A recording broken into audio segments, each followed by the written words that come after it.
किसी गांव में एक बूढ़ा व्यक्ति अपने बेटे और बहू के साथ रहता था। परिवार सुखी संपत्ति था। किसी तरह की कोई परेशानी नहीं थी। बूढ़ा बाप, जो किसी समय अच्छा खासा नौजवान था, आज बुढ़ापे से हार गया था। चलते समय लड़खड़ाता था। लाठी की जरूरत पड़ने लगी। चेहरा झुर्रियों से भर चुका था। बस अपना जीवन किसी तरह व्यतीत कर रहा था। घर में एक चीज़ अच्छी थी कि शाम को खाना खाते समय पूरा परिवार एक साथ टेबल पर बैठकर खाना खाते थे।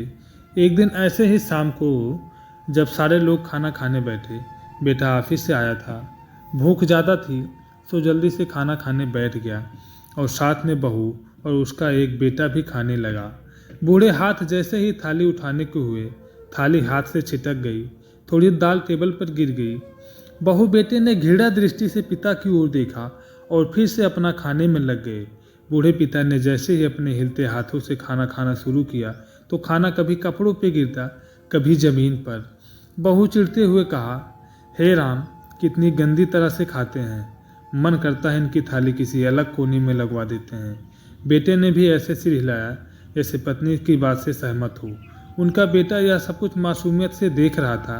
अगले दिन पिता की थाली उस टेबल से हटाकर एक कोने में लगवा दी गई। पिता की ढबढबाती आंखें सब कुछ देखते हुए भी कुछ न बोल पा रही थी। बूढ़ा पिता रोज की तरह खाना खाने लगा। खाना कभी इधर गिरता, कभी उधर गिरता। छोटा बच्चा अपना खाना छोड़कर लगातार दादा की तरफ देख रहा था। माँ ने पूछा, क्या हुआ बेटे, तुम दादा की तरफ क्या देख रहे हो और खाना क्यों नहीं खा रहे हो?